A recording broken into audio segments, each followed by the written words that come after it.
इस कार्यक्रम के पुण्यार्चक हैं स्वर्गीय श्री सवाई सिंघई पदमचंद जी जैन, श्रीमती दयाबाई जैन, पुत्र श्री प्रदीप कुमार जैन, पुत्र वधू श्रीमती स्नेहलता जैन, सुदीप जैन, पल्लवी जैन, आगम जैन, पुत्र श्री धर्मेंद्र जैन, पुत्र वधू श्रीमती विनीता जैन, आकाश सक्षम जैन, आर्शिया जैन, श्री राजेश जैन, पुत्र वधू श्रीमती सीमा जैन, राशि जैन, तन्मय जैन, पुत्री दामाद श्रीमती सीमा जैन, श्री संजीव जैन मैक्स, देवांश जैन, द्रव्या जैन इंदौर, पुत्री दामाद सरिता जैन, स्वर्गीय श्री संजय जैन, पुट्ठा मिल ईश्वरवाड़ा मध्य प्रदेश, शुभम जैन, सुयश जैन भोपाल।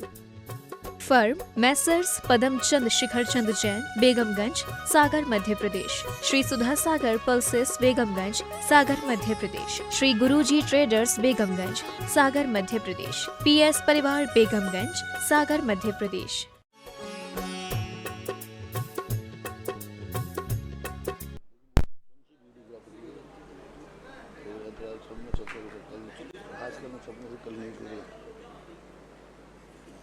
चल रहे ना, क्या बात है, ये बात अलाप भी चलेगा।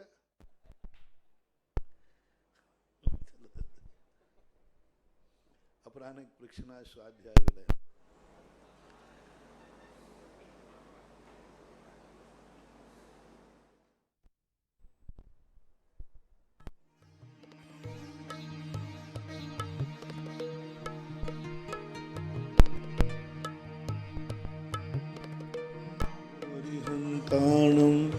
नमो सिद्धाणं नमो आयर्याणं नमो वज्रायाणं नमो लोये सौवसाहुणं। पंच परमेष्टि भगवान की जय हो। आचार्य श्री गुरुवर कुंद महाराज की जय हो। आचार्य श्री गुरुवर विद्यासागर महाराज की जय हो। परम पूज्य इंद्रियापक मुनि श्री 108 सुधा सागर जी महाराज की जय हो। विदिशा से चंद्र कुमार जैन, इनकी जिज्ञासा है, गुरुवर के चरणों में त्रिवार नमोस्तु। महाराज श्री, मेरी जिज्ञासा है कि शांतिहारा करते समय शांतिहारा करने वाले की दृष्टि कहाँ होनी चाहिए, एवं शांतिहारा करते समय क्या विचार हमारे मन में आना चाहिए? शांतिहारा देखने वालों को शांतिहारा का मंत्र भी सुनना जरूरी है या फिर सिर्फ देखना ही पर्याप्त है? और देखने वाले को शांतिहारा देखते समय मन में ऐसा क्या विचार करना चाहिए? कृपया समाधान करने की कृपा करें। शांतिधारा करते समय भगवान के ऊपर अपनी धारा पर दृष्टि टिकाओ और बीच बीच में वो जल जहाँ से बहता हुआ जा रहा है उस प्रभायमान को देखो, गुणों का चिंतन करो। भगवान जितने गुणों के धारी हैं वे सारे गुण मेरे में प्रकट हों और इस प्रकार का वह भावना भाना चाहिए कि भगवान अनंत गुणों के धनी हैं, भगवान 46 गुणों के धनी हैं, भगवान समस्त रिद्धियों से संपन्न हैं, भगवान अनंत चतुष्टय से युक्त हैं। इन सारे गुणों को स्पर्श कर रही है आत्मा। आत्मा के स्पर्श यानी आत्मा के साथ तादात्म्य संबंध है और वह आत्मा इस शरीर को स्पर्श कर रही है और शरीर को जल स्पर्श कर रहा है। ये बिल्कुल कोरोना सिस्टम है।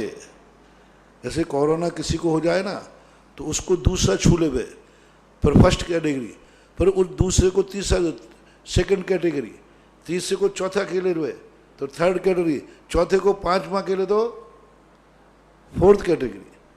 ऐसे इसमें होता है।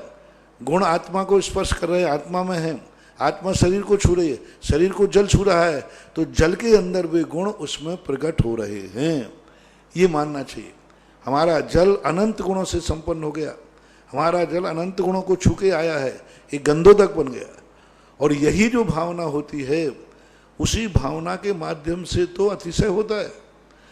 महाराज जैसे उसमें कहा त्वत्पाद पंकज रजो में, इस रस ने भगवान को छुआ है, भगवान के चरणों को छुआ और ये चरण आत्मा को छू रहे हैं। तो इस प्रकार का एक चिंतन अपनी धारा में चलना चाहिए कि भगवान के पास जितनी शक्तियां हैं वे शक्तियां इस शरीर को स्पर्श करते हुए हमारे गंधोदक को प्राप्त हो रही, यानी गंधोदक हमारा अनंत शक्तियों का एक पुंज हो गया है। ऐसा चिंतन करना। मीरा रोड मुंबई से दुलारेश प्रमोद जैन, इनकी जिज्ञासा है, गुरुजी के चरणों में कोटिशा नमोस्तु। महाराज श्री, मेरी जिज्ञासा है कि पद्म पुराण में 118वें पर्व की 15वें नंबर की गाथा में श्री रामचंद्र जी लक्ष्मण के मृतक शरीर को मदिरा पिलाने की कहकर कोशिश करते हैं, तो क्या मदिरा आपको प्रिय रहती थी इसलिए आप मदिरा पीते? गुरु जी लक्ष्मण को मदिरा पीते थे क्या? कृपया समाधान। जो आपने हिंदी कारों में आपने शराब का अर्थ ले लिया, वहाँ मद्य शब्द का प्रयोग किया है मूल लेखक ने। और मद्य भी और नाम समय समय पर इनके नाम बदलते गए। मद्य होता है जैसे आप लोग एक पेय कहते हैं, बहुत अच्छा पेय, ठंडाई कहते हैं, शरबत कहते हैं, जो मन को आनंदित प्रफुल्लित कर दे। ये जो शराब नहीं, ये महुए वाली शराब, ये तुम्हारी नशे वाली शराब। यहाँ मद्य का अर्थ होता था, मद्य का ये भी अर्थ है जो मन को प्रफुल्लित करने वाले पेय।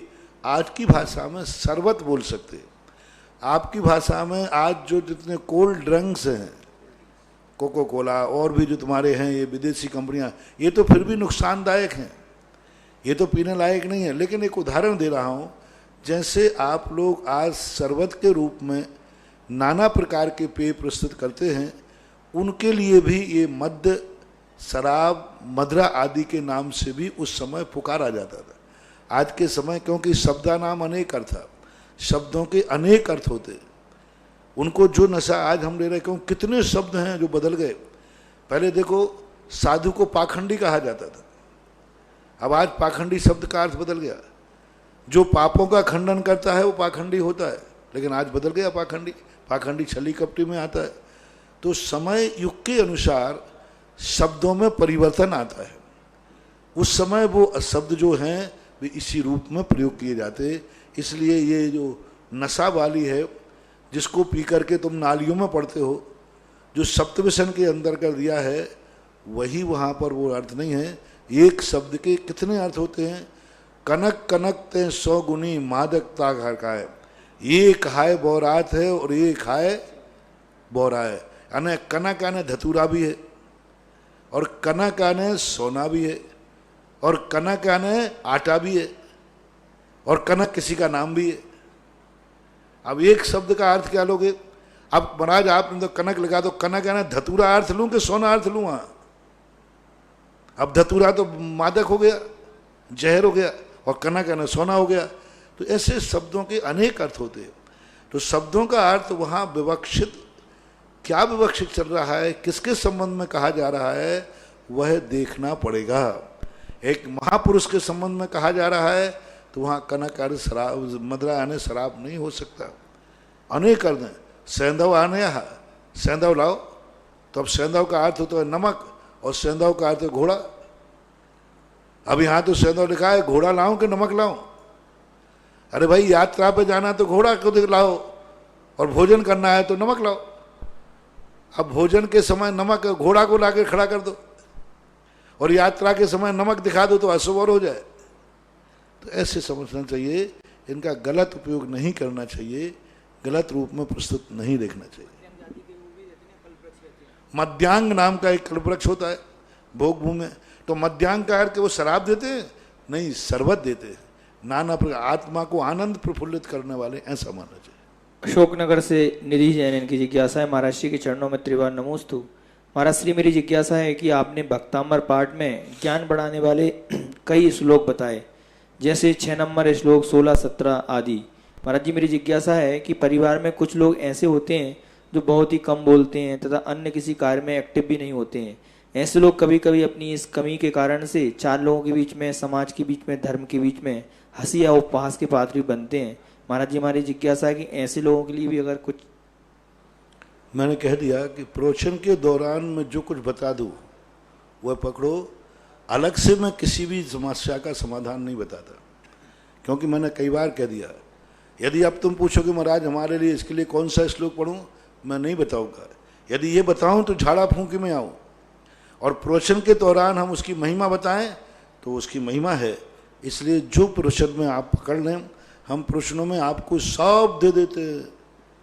प्रवचनों में बोलते बोलते हम हर चीज़ देते, मंत्र भी देते, तंत्र भी देते, यंत्र भी देते, झाड़ा भी देते, फाड़ा भी देते, सब देते, सब दे। लेकिन वो प्रवचन के दौरान हम उस कथा में विकसित कर देंगे, किसी पात्र को लेकर कह देंगे, लेकिन तुमको अलग से बताने की बात आए तो ये हमारी भूमिका और मर्यादा के खिलाफ है, ये कार्य मैं नहीं कर सकता। इंदौर से पद्मावती जैन, इनकी जिज्ञासा है गुरुवर के चरणों में परिवार सहित त्रिवार नमोस्तु। महाराज श्री मेरी जिज्ञासा है कि इस कोरोना काल में विपरीत परिस्थितियां अनुकूल कब बनेंगी? विनय पाठ में लिखित पंक्तियां घटित हो रही हैं, तुम बिन में व्याकुल भयो जैसे जल मिन बीन, तीन लोक के नाथ और मुनिराज के दर्शन होंगे, मन व्यतीत रहता है। कृपया समाधान। वही बात है, अभाव में वस्तु की कीमत बढ़ जाती है। अभी तुम लोगों को वस्तु की कीमत बढ़ रही है, इंतजार करो। प्रकृति है, अच्छे बुरे दिन हमेशा से आते रहे, कोई अभी नहीं आए हैं। ऐसे समय चौथे काल में भी आए हैं, चतुर्थ काल में भी हमने आगम पढ़ा, शास्त्र पढ़ा। चौथे काल में भी इससे बड़ी बड़ी भयंकर महाबीमारियां फैली हैं। चतुर्थ काल में भी बड़े बड़े अकाल पड़े हैं। चतुर्थ काल में भी ऐसे बड़े बड़े लॉकडाउन हुए हैं। नाम बदल देते हैं, नाम परिवर्तित हो जाते हैं। तो ये तो प्रकृति के प्रदत्त हैं। हर व्यक्ति को अपने सामने आई हुई मुसीबत पहाड़ लगती है, लेकिन शायद इससे बड़े बड़े पहाड़ अतीत में हो जाते हैं। अपने परिणामों को विशुद्ध बना के रखें, धर्म के ऊपर विश्वास करें। शिवनगर भानपुर भोपाल से आशीष जैन, इनकी जिज्ञासा है महाराज श्री के चरणों में त्रिवार नमोस्तु। महाराज श्री मेरी जिज्ञासा है कि श्री 1008 तपोदय तीर्थ क्षेत्र बिजौलिया जी क्षेत्र पर विराजमान गगन बिहारी श्री पार्श्वनाथ भगवान, जो कि पूरे देश में, पूरी दुनिया में प्रभावना के केंद्र बने। महाराज श्री हमारी एक जिज्ञासा इसी से है कि क्या पार्श्वनाथ भगवान खुले वातावरण में विराजमान है? जैसे अभी गर्मी व धूप और बरसात में पानी इनके शरीर पर गिरने से अभिनय आदि या दोष तो नहीं लगेगा? देखो, इसके संबंध में बहुत बातें होती हैं। गोमटेश बाहुबली तो खाले खड़े हैं। कितनी मूर्तियां भारतवर्ष में अपनी हैं। दिल्ली में आदिनाथ भगवान, हिंसा स्थली में सारी मूर्तियां, बड़वानी के आदिनाथ भगवान, तो ये सब चीज़ों में हैं। अब ये तो हमेशा भगवान को यदि यथारूप में देखते हैं तो विहार तो खुले आकाश में ही होता है। जब वो समोषण में रहते तब मंडप के अंदर रहते, लेकिन जब वो विहार करते हैं तो वो तो खुले आकाश में ही विहार होता है। और गर्मी सर्दी से उनका कोई भी प्रभाव नहीं पड़ने वाला। अब रही बात ऊपर के पक्षी आदि की, तो ये तो सभी मूर्तियों में, जो मंदिर के अंदर मूर्तियां हैं वे भी पक्षियों से कहाँ बच पाती है। मंदिरों के अंदर हम मूर्तियां देख रहे हैं, बड़ी बड़ी मूर्तियां, कबूतर, पक्षी। छोटी मूर्तियों को देखते हैं, चूहे। ऐसे कितने मंदिर हैं जिनमें चूहे जाकर के मंदिरों की मूर्तियों पर छलांग लगा देते हैं और वो अपने, उनको तो ज्ञान होता नहीं, गंदगी भी कर देते हैं। चूहे हैं। तो अब कुछ अशुद्धियां ऐसी हैं जिनको हम नकार नहीं सकते। मंदिर के अंदर रखो तो चूहे अशुद्ध करेंगे, बड़ी मूर्ति होगी तो कबूतर चिड़िया अशुद्ध करेंगे, खुले में रखोगे तो ऐसे बताओ कि ये तरीके से हम अशुद्धि से बच जाते हैं। चूहों से बच नहीं पाओगे। बहुत सारी अशुद्धियों से अपन बचते हैं। अब एक मक्खी गंदगी में बैठ करके और आकर 16 वाले के कपड़े में बैठ जाए, अब वो मक्खियों से बचे। ब्रह्मचारी जी, आप 16 कपड़े पहनते हो ना, तो ध्यान रखना है तो मक्खी नहीं बैठना चाहिए। क्या बैठ तो गई और दूर से लिख दो, हे मक्खियों दूर रहना, मैं 16 के हूं। अच्छा, मक्खी गंदगी पे से आ सकती है कि नहीं? आ सकती, आती है। नाली है कहीं, गंदगी से बैठ के आते हैं। तो अब ये अपरिहार कहलाता है। तो जैनागम कहता है इस अपरिहार गंदगी के लिए आप विचार न करें, अन्यथा मक्खी, मच्छर, चींटी ये तो कहाँ से निकलते आते हैं और कहाँ किसके ऊपर बैठ जाएं, कोई पता ही नहीं किससे बैठ के आए।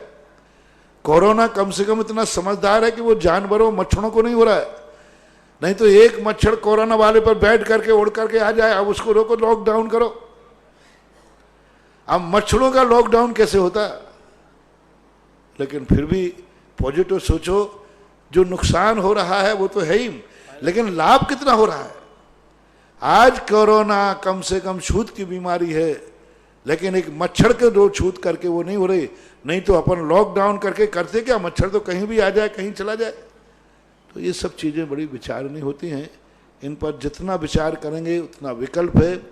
और अपन महिमा देखें, अपन प्रभाव ना देखें कि उनको देख करके ऐसे गोमटेज बाहुबली को आज देख करके कितने लोगों के आनंद से भाव से भर जाते, कितने लोग 12 वर्ष में, क्या सभी लोग गोमटेज बाहुबली का एक आनंद की अनुभूति होती है। ऐसे ही भगवान बिहारी हैं। अब उनके लिए तो अपन बस पॉजिटिव देखें, अपने लिए आनंद का विषय है, उनको देख करके एक विशेष आनंद की अनुभूति। जो भी आप लोगों के फोटो पे जाता है इस मूर्ति को देखकर जरूर रिप्लाई देता है कि ऐसी मूर्ति और ऐसा समूह कमलों का जो स्थापना है देख करके गदगद हो जाता है। बस सावध दिले सौ बहु पुण्य रासौ, दोष कम है लाभ ज्यादा है। भोपाल से चित्रा जैन, इनकी जिज्ञासा है गुरुवर के चरणों में त्रिवार नमोस्तु। महाराज श्री, मेरी जिज्ञासा है कि भगवान आदिनाथ स्वामी को विष्णु के अवतार हैं, इस तरह का कथन हिंदू ग्रंथों में पढ़ा जाता है। यह विष्णु के 24 अवतारों में से एक हैं और शिव पुराण में शिव जी के अवतार को बताया गया है। देखो, हमने पहले ही कहा था मतांतरों से तुलना नहीं करना चाहिए, क्योंकि अपनी अपनी एक विचारधारा है, अपनी अपनी एक थिंकिंग है। अपने अपने विचारों को क्यों हम तुलना करना चाहते, ये उपमाएं कहलाती है। एक बार मैंने कहा था ना, महावीर शब्द किसी जैनियों की बपोती नहीं है। महावीर एक शब्द है जो किसी एक योद्धा के लिए भी लगा दिया जाता है। तो ये शब्दों के कारण से और शब्दों का जो गौरव होता है, उन गौरव के कारण से शब्दों को ले लेते हैं। इस प्रकार के एक दर्शन से दूसरे दर्शन को मैचिंग करना और मैचिंग करके अच्छा बुरा कहना राग द्वेष का कारण बनता है। सांप्रदायिक सौहार्द में कमी आती है। कोई बदलने वाला तो है नहीं, तुम सही कह दो तो या गलत कह दो तो वो तो वहीं रहेगा, कसाय और भड़केगी। इसलिए ये तुलनात्मक जो प्रश्न हैं ये यहाँ ना भेजें तो अच्छा है, क्योंकि ऐसे भेजने से ठीक नहीं है। हर व्यक्ति की विचारधारा, किसी की माँ किसी की माँ है, लेकिन तुमसे कहा जाए ये तुम्हारा बाप है तो तुम कहते मेरा बाप तो नहीं है, लेकिन वो दूसरा कहता है मेरा तो बाप है। तो भाई उसका बाप है तो उसका बना रहना, तो तुम क्यों बीच में अपनी बात कहते हो कि मेरा बाप तो नहीं है। अरे तुम्हारा बाप नहीं है लेकिन उसका तो है। हर व्यक्ति की विचारधारा होती है और इस युग में हुंडा और स्वर्णिम काल में हर व्यक्ति कुछ भी किसी को अपन सही गलत नहीं कह सकते। आपकी जो विचारधारा है, आपको जो अच्छा लगे, आप अपने सत्य की कसौटी कसिए और करिए। दिल्ली से शिखा जैन, इनकी जिज्ञासा है गुरुवर के चरणों में नमोस्तु। महाराज श्री, मेरी जिज्ञासा है, अगर कोई व्यक्ति हर कार्य में है कहे कि समय आएगा तो अपने आप हो जाएगा और कार्यों को करने में पुरुषार्थ न करे और ये कहे कि अभी मेरा समय नहीं चल रहा है, अभी मेरा कर्म का उदय चल रहा है, मैं जो भी काम करूंगा वह गलत हो जाएगा, तो क्या उसकी सोच सही है? कृपया समाधान। दोनों में थोड़ा सा अंतर है। जो निष्कर्मा हो गया है और कह रहा है जो होना है सो होगा, उसकी काल लब्धि नहीं आएगी, काल ही आएगा ना मौत आएगी। लेकिन कुचित कदाचित कभी व्यक्ति के लिए कहा गया कि जब कोई हमें अशुभ संकेत मिलता है तो हमें थोड़ा रुकना चाहिए। अशुभ शगुनों के संबंध में शकुन शास्त्र में कहा कि तुम कहीं यात्रा पर जा रहे और तुम्हें कोई अपशगुन मिलता है तो आप थोड़ा रुक जाइए। जैसे आपको एक उदाहरण, छींक आ जाती है तो आपके बड़े बुजुर्ग कहते हैं थोड़ा रुक जाओ, छींक आ गई है थोड़ा रुक जाओ। रुक जाने से उसका कोई समय टल गया। तो इसी प्रकार अपन के जब अशुभ कर्मों की स्थिति बनती है तो थोड़ा विराम करना चाहिए, थोड़ा अपने आप को रोकना चाहिए, क्योंकि कर्म का उदय आता है, हम नकार नहीं सकते। लेकिन जिंदगी भर के लिए उसे बढ़ना, कुछ समय रुकना। अब छींक आ गई तो हम कभी घर से बाहर जाएंगे ही नहीं। क्यों भाई, क्या बात हो गई? एक बार मैं घर से बाहर जा रहा था और छींक आ गई थी, तब से मैंने घर से निकलना बंद ही कर दिया। तो ये मूर्खता है। थोड़ी 10 मिनट रुक जाना, घंटे भर रुक जाना ठीक है, जिंदगी भर के लिए इसको सिद्धांत मत बनाओ। जो जिस समय जैसा होना है वैसा होगा, इसको सिद्धांत मत बनाओ। कुछ कार्यों में कुचित कदाचित ऐसा होता है। कर्म भी निधत्त निकाचित भी होते हैं, उनको कौन नकार सकता? नियत है वो फल देंगे ही देंगे, नियत है कि उनका उदय आना ही है। तो अब ऐसे दोनों, और ऐसे कर्म भी हैं जो बड़े बड़े कर्म जो हैं वे फल नहीं दे पाते, निर्जरा को प्राप्त हो जाते। तो इसमें अनेकांत समझना चाहिए। पूज्यवर अकलंग स्वामी ने श्री राजवार्तिक ग्रंथ राज में कहा, हर कार्य को नियत मत मानो और हर कार्य को अनियत मत मानो। एकदम अनियत भी मानना गलत है, नियत भी मानना गलत है, सापेक्ष होना चाहिए। ललितपुर से राहुल जनन की जिज्ञासा है, महाराज श्री के चरणों में त्रिकाल नमोस्तु। महाराज श्री मेरी जिज्ञासा है कि पर्याप्त जीव, लब्धि पर्याप्तक जीव, निर्वृत्ति पर्याप्तक जीव क्या होते हैं, कृपया समझाने की कृपा करें। लब्धि पर्याप्तक वो कहलाते हैं जो जन्म लेते आते हैं दूसरे पर्याय से, तो यहाँ जन्म लेते ही अपने शरीर को, अपनी इंद्रियां, आँख, कान, नाक बनाने के लिए जो रॉ मटेरियल इकट्ठा करते हैं और रॉ मटेरियल इकट्ठा करके उस इंद्रिय पर्याप्ति को, शरीर पर्याप्ति को पूर्ण करते हैं। तो जो पूर्ण नहीं कर पाते हैं वहीं से अपर्याप्त नाम कर्म लेके आए वे लब्धि पर्याप्तक कहलाते। निर्वृत्ति पर्याप्तक वो कहलाते हैं जिन्होंने शरीर पर्याप्ति तो पूर्ण कर ली है, लेकिन शेष 5 पर्याप्तियाँ, शेष पर्याप्तियाँ अभी पूर्ण नहीं की हैं। शेष यानी जितनी इंद्रियों में वो पैदा हो रहा है, अलग अलग पर्याप्तियाँ होती।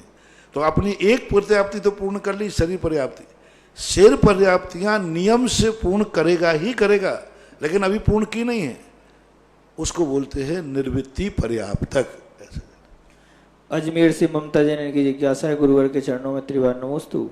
महाराज जी मेरी जिज्ञासा ये है कि जो चक्रवर्ती रहते हैं वो चक्रवर्ती का भोजन 360 रसोइयाँ बनाते हैं, तो क्या वह भोजन मात्र चक्रवर्ती ही करते हैं या उनके पूरे परिवार के, पूरी सेना करती है, कृपया समाधान। अब इसके संबंध में कोई अलग से कोई उल्लेख नहीं मिला, बस इतना ही मिला चक्रवर्ती को मुख्यता करके कि 360 रसोइया, संख्या तो आई है, 360 रसोइया बनाते हैं, लेकिन अब वहाँ विस्तृत रूप से वर्णन नहीं किया कि किस रूप में कैसा रहता है।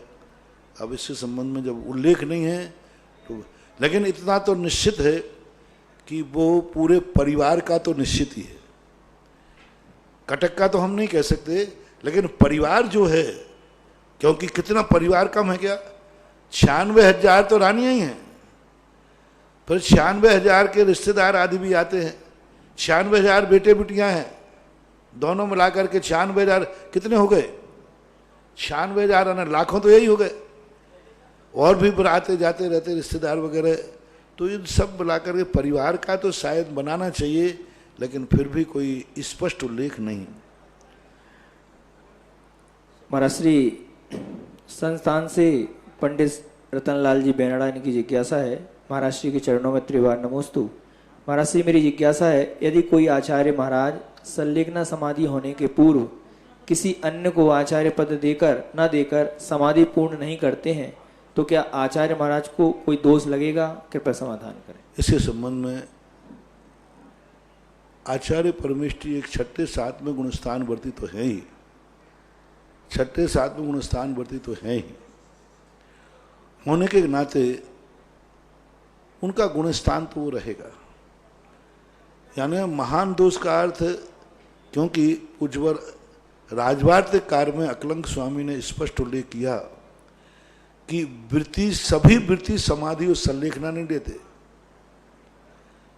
कुछ वृत्ति, कुछ बहुत वृत्तियों में कोई एकाध समाधि लेता है, संलेखना लेता है। बाधाता तो सब वृत्ति बिना संलेखना के मरते हैं। 16वें स्वर्ग जाने में संलेखना लेना जरूरी नहीं है। तो संलेखना का अर्थ इसी प्रकार आचार्य और मुनि राजों में, हाँ, गुड बेटर बेस्ट, जब संसार को परिमित करना है, संसार को परिमित करना है, तब की बात कि जो संलेखना लेगा उसके 7-8 भाव शेष रहेंगे। जो संलेखना के बिना मरण करेगा उनकी दुर्गति हुई ऐसा नहीं है, लेकिन उनका संसार परिमित नहीं हो सकता, अर्धपुद्गल परावर्तन काल तक भी भटक सकते। लेकिन ये भी है भगवती आराधना में स्पष्ट उल्लेख आया है कि आचार्य पद को, आचार्य पद के त्याग करना अनिवार्य है। जो शंका है उसमें स्पष्ट उल्लेख किया कि जब आचार्य अपने जीवन का अंत समझते हैं, 2 कारण दिए उन्होंने।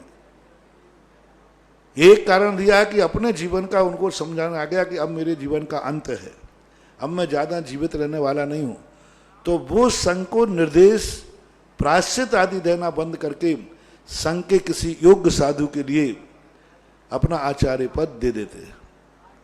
और स्वयं निर्वृत्त होकर के और अपनी समाधि का रूप लग लेते हैं, अथवा अन्य गण में प्रवेश कर जाते हैं। 2-3 उल्लेख। तो इस प्रकार का तो आचार्य पद का त्याग करना तो भगवती आराधना के अनुसार बिल्कुल उचित है, त्याग करना ही चाहिए, करना ही स्पष्ट उन्होंने उल्लेख किया। दूसरा लिखा कि यदि आचार्य कोई है और बाद में उनका शिष्य दीक्षित उनसे भी कहीं ज्यादा योग्य है, मान लो पहले आप आचार्य बन गए लेकिन संघ में कोई नया दीक्षित साधु हुआ, वो उनसे भी ज्यादा योग्य है, संघ को संभालने में समर्थ है, तो ऐसी स्थिति में भी वो अपना आचार्य पद छोड़कर ये कहते संघ को, देखो मैं आचार्य था, मुझे गुरु ने बनाया था, लेकिन मेरे से योग्य ज्यादा मेरा शिष्य है, वो ज्यादा प्रभाव ना करेगा, उसमें ज्यादा अच्छा गुण है, तो भी वे अपना आचार्य पद छोड़ करके बीच में बिना समाधि के, बिना संलेखना के भी अपने से अधिक योग्य शिष्य को आचार्य पद देकर मुनि जीवन व्यतीत करते हैं। ये 2 कारण मिले हैं। तो इन दोनों कारणों में ये तो परिलक्षित हो गया कि आचार्य पद को छोड़ना ही श्रेष्ठतम है। अब रही बात महान दोष की, तो महान दोष तो इसलिए नहीं कह सकेंगे क्योंकि वो मुनिराज तो हैं ही, 36 मूल गुण का पालन तो कर ही रहे हैं, आरंभ और परिग्रह से दूर हैं, इसलिए उनका 6वां गुण स्थान होने के नाते यदि भावलिंगी हैं तो 6-7 गुण स्थान वार्ती नियम से स्वर्ग ही जाएगा, दुर्गति नहीं होगी। लेकिन यह भी पक्का है कि यदि आचार्य पद नहीं छोड़ा और संलेखना नहीं ली तो वे 2-3 भाव और 7-8 भाव घटित नहीं होंगे।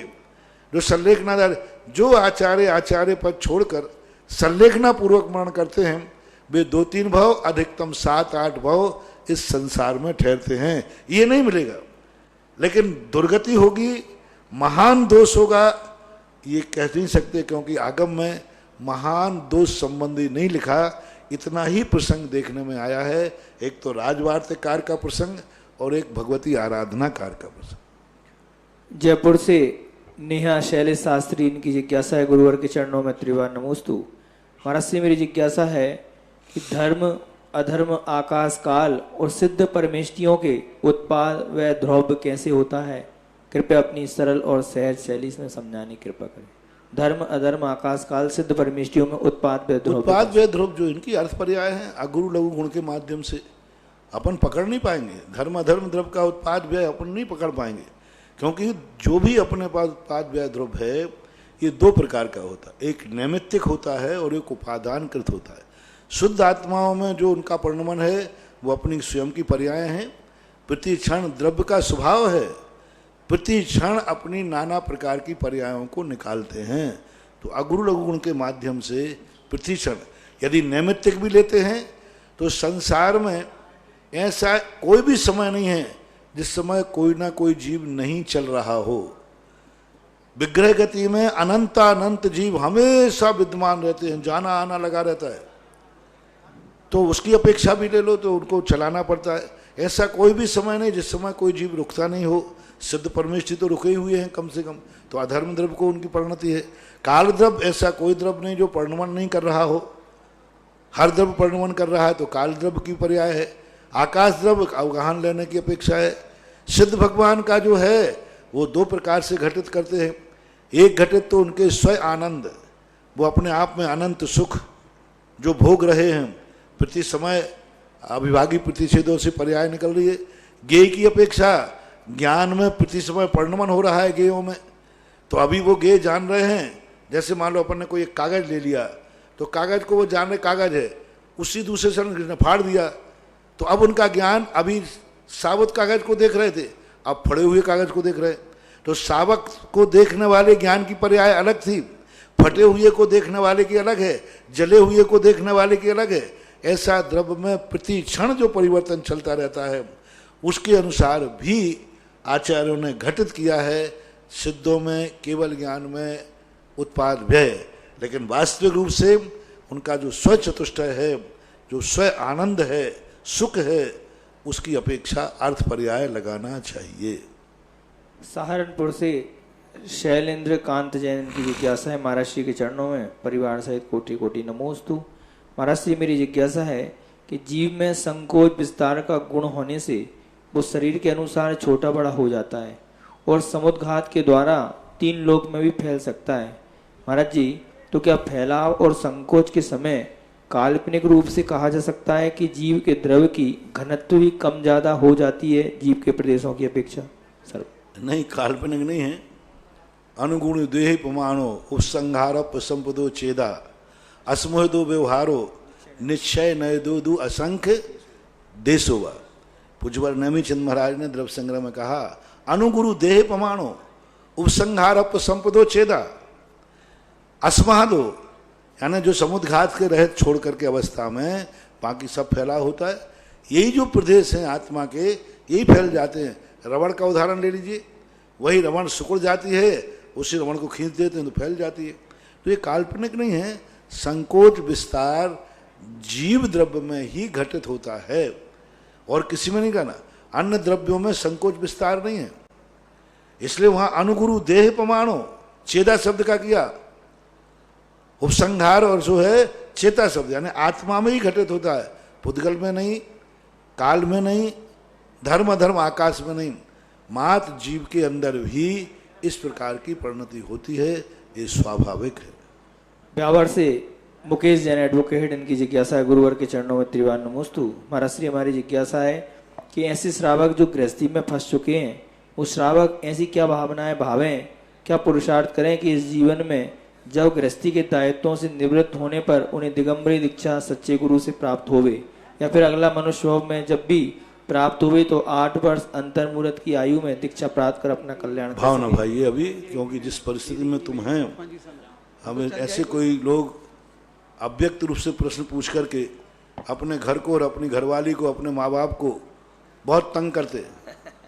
महाराज जी, हमें दीक्षा का भाव कैसे लेना चाहिए और दीक्षा के भाव अच्छे हैं कि बुरे, तो हम क्या कहेंगे? बोलो भाई, क्या कहें? अच्छे हैं।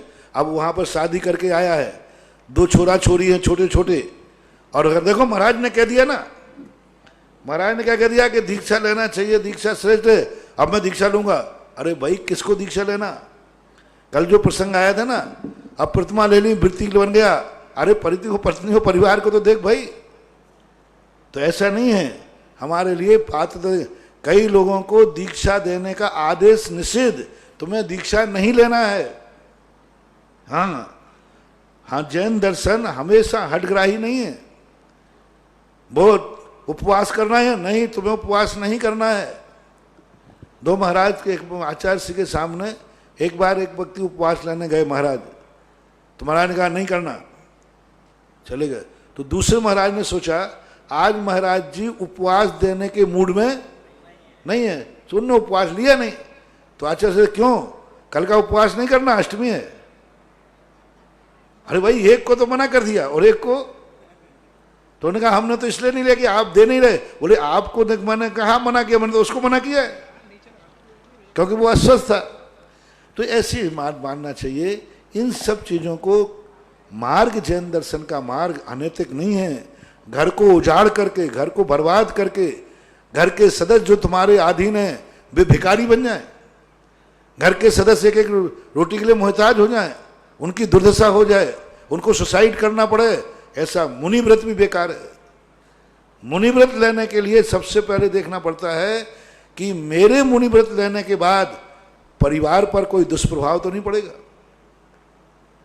इन बाल बच्चों का, परिवार का क्या होगा, ये पहले सोचना चाहिए। गृहस्थ को जन्म लेने के बाद सबसे पहले विचार करना चाहिए कि माता पिता की दुर्गति तो नहीं होगी। जैसे कल मैंने कहा था, तुम अकेले बेटे हो और नियम से माता पिता का बुढ़ापा है, वे असहाय हैं, तो आपको दीक्षा नहीं लेना। दीक्षा लेना पाप है।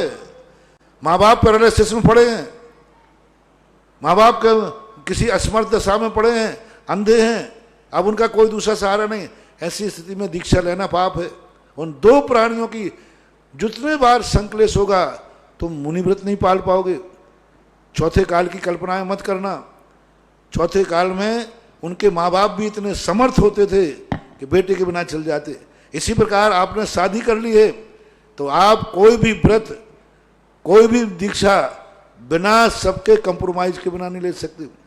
तुम्हारी दीक्षा लेते, तुम्हारे व्रत लेते ही परिवार का क्या होगा, पत्नी का क्या होगा? वो भीख मांगेगी, उसके जीवन की रक्षा कौन करेगा? वो दुराचार नहीं बनेगी। तुम्हारे बिना वो कहाँ जाएगी, कौन क्या करेगा उसका? क्योंकि तुम तो आके दीक्षा ले लिया और पत्नी को अकेला छोड़ दिया। अब उसकी जिंदगी क्या होगी?